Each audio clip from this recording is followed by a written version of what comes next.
نہیں ہوتا۔ حضرت زینب نے جب جملے کہے تو سب رونے لگے۔ عزیزان ملت اسلامیہ، واقعات بعد کربلا ایک اپنے آپ میں تفصیل لگتے ہیں، کیا ہوا کیا نہیں ہوا پھر کیا ہوا۔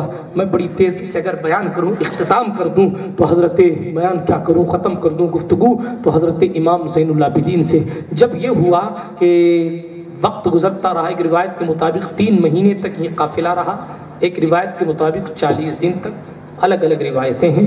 بہرحال اس کے بعد روایت کہاں؟ دمشق میں یزید کے پاس۔ حضرت زینب کو اس نے الگ جگہ دے دی اور دوسروں کو الگ کمرے دے دیے بڑی عزت کے ساتھ۔ لیکن کب عزت کے ساتھ رکھا؟ اگر ساری روایتوں کو تقریباً تطبیق میں لا کر بولوں تو جب یہ پتہ چل گیا دمشق والوں کو کہ یہ قافلہ جناب والا کوئی ڈاکوؤں کا نہیں تھا، یہ تو ہمیں دھوکہ دیا گیا، یہ تو قافلہ حسین ابن علی کا ہے، یہ قافلہ تو فاطمہ کے بچوں کا ہے۔ مروان ملعون ابن ملعون بھی موجود تھا۔ اس نے جا کر یزید سے کہا، یزید اس سے پہلے کہ پبلک تجھے جوتے مارے تو عزت کے ساتھ انہیں روانہ کر دے۔ تب اس نے جناب والا عزت کے ساتھ سیدہ زینب، سیدنا امام زین العابدین ان سب کو بلا کے کہا، مجھ سے غلطی ہوئی ہو تو معاف کیجئے، یہ کیجئے وہ کیجئے، اور پھر نذرانے دیے اور پھر کہا مجھے آپ کو میں حضرت نعمان بن بشیر کے ساتھ واپس مدینہ بھجوا رہا ہوں۔ اس وقت امام زین العابدین نے 3 شرطیں رکھی۔ ایک شرط مجھے جمعے کا خطبہ دیا جائے، دوسری شرط ہمیں ہمارے بابا حسین کا سر لوٹا دیا جائے، تیسری شرط ہمیں ہمارے حوالے حسین کے قاتلوں کو کر دیا جائے۔ اور نتیجہ کیا ہوا؟ یزید نے پہلی شرط تو مان لی کہ ہاں ہم آپ کے بابا حسین کا سر آپ کے حوالے کرتے ہیں، آپ کو جمعے کا خطبہ دینے کی بھی اجازت دیتے ہیں۔ قاتل کون ہے حسین کا؟ اب بھولا بن گیا ڈپلومیٹک اسٹائل میں، حسین کا قاتل کون ہے؟ لوگوں نے کہا سرکار خولی ہے، کہا خولی کو بلایا جائے۔ خولی بن یزید آیا، کہا تو قاتل حسین ہے؟ کہا میں نے قتل نہیں کیا۔ وہ گیا، سنان کو بلایا گیا، تو قاتل حسین ہے؟ کہا نہیں میں نے قتل نہیں کیا۔ شمر دل جوشن کو بلایا گیا، تو قاتل حسین ہے؟ نہیں حسین کا سر میں نے نہیں کاٹا۔ تو پھر کس نے کاٹا ہے؟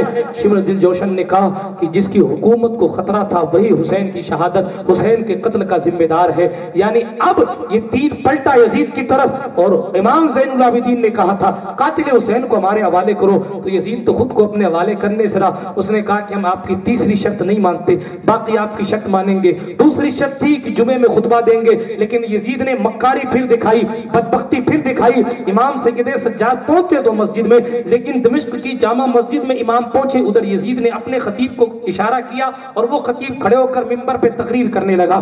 جب وہ تقریر کرنے لگا سید سجاد نے پلٹ کر بآواز بلند کہا، یزید تو نے پھر دھوکہ کیا، تو نے پھر دھوکہ کیا، رات تو نے ہم سے وعدہ کیا، آج پھر تو نے ہم سے وعدہ خلافی کر لی۔ لوگوں اس نے رات مجھے کہا تھا خطبہ دینے کے لیے، القصہ مختصر، لوگوں نے بٹھا دیا، بیٹھ جا سید صاحب خطبہ دیں گے۔ اس کو بٹھایا۔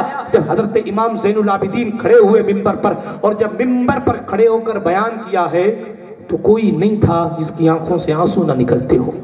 امام زین العابدین نے اپنی فضیلت پر گفتگو کی، امام زین العابدین نے دنیا کی بے ثباتی پر، دنیا کی حیثیت پر گفتگو کی، اور تقریر کرتے کہتے ایسے مرحلے پر پہنچے، مورخ لکھتا ہے ایسا معلوم ہوتا تھا کہ ابھی یہی سارے نمازی گھوم کر یزید کو قتل کر دیں گے۔ یزید کو جب ایسا احساس ہوا کہ میری خلافت اور میری عمارت کی اینٹ سے اینٹ بچ جائے گی، تو اس نے فوراً مؤذن صاحب کو کھڑا کیا اور کہا کھڑے ہو جاؤ، خطبے کی اذان دے دو، خطبے کی اذان دے دو۔ خطبے کی اذان دی جانے لگی۔ ادھر کسی وقت کسی نے امام زین العابدین سے کہا تھا، زین العابدین سنو یہ یزید ہے، یزید اس کا ڈنکا بجتا رہے گا۔ یزید کو اللہ نے فتح دی، حسین کو معاذ اللہ رب العالمین ہار کا سامنا کرنا پڑا۔ حضرت زینب کبریٰ نے کہا تھا، یزید تو کل بھی آ رہا تھا، آج بھی آ رہا ہے، صبح قیامت تک ہارا رہے گا۔ میرا حسین کل بھی جیتا تھا، آج بھی جیتا ہے، اور صبح قیامت تک جیتا رہے گا۔ کسی نے پلٹ کر کہا نہیں دیکھو یزید کے نام کے نعرے بجائے جاتے ہیں۔ حضرت اسی وقت اذان ہونے لگی، سید سجاد خاموش ہوئے۔ اذان میں مؤذن نے اللہ اکبر کہا، سید صاحب خاموش ہیں، اشہد ان لا الہ الا اللہ کہا، امام علی اوسط خاموش ہیں۔ جیسے ہی اشہد ان محمد رسول اللہ کہا، نانا کا نام سنتے ہی نواسہ تڑپ گیا، کہا بدبختو یزید کی نوبت تو کل بند ہو جائے گی، میرے نانا کا نام قیامت کی صبح تک یوں ہی بلند ہوتا رہے گا۔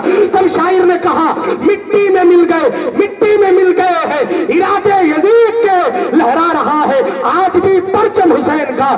مٹ گئے آل محمد کو مٹانے والے، اب بھی زندہ ہے محمد کے گھرانے والے برادران ملت اسلامیہ، بہرحال یہ قافلہ وہ کارواں وہاں لٹا ہوا قافلہ واپس چلا، اور واپسی میں سیدہ زینب نے کہا یزید ہمارے قافلے کو کربلا سے ہو کر گزارنا، واپس کربلا سے مدینہ لے جانا تاکہ ہمیں حسین کی یاد آتی رہے۔ اللہ اکبر۔ پھر یہ قافلہ دمشق سے واپس کربلا آیا، حضرت نعمان ابن بشیر کی موجودگی میں، ان کی قیادت اور سپہ سالاری میں۔ پھر روایت میں آتا ہے کہ جب دوبارہ کربلا آئے یہ کربلا والے تو رو رو کر ایک ہنگامہ برپا کر دیا، اور پھر اس کے بعد پڑوس کے قبیلے والوں نے تو لاشیں سب جناب والا زمین کے حوالے کر دی تھی۔ اسی مقام پر خیمے والوں کے پاس جو کچھ تھا حضرت زینب نے اسی کو وہاں پکوایا، اور پھر اس پکوا کر شہدائے کربلا کو اصال ثواب کیا گیا۔ وہاں وہ سرکار امام عرش مقام کے مقبرے کے قریب، پھر اس کے بعد وہ قافلہ آگے گیا۔ حلیم کی دو صورتیں محرم سے جو کھچڑے کا تعلق ہے وہ دو وجہ سے، ایک تو یہ کہ حضرت نوح علیہ السلام و تسلیم کی کشتی جب جودی پہاڑ کے قریب گئی تھی تو ان کے پاس جتنا بھی مال کشتی میں تھا وہ سب ایک جگہ پکایا تھا تو وہ کھچڑا ہو گیا۔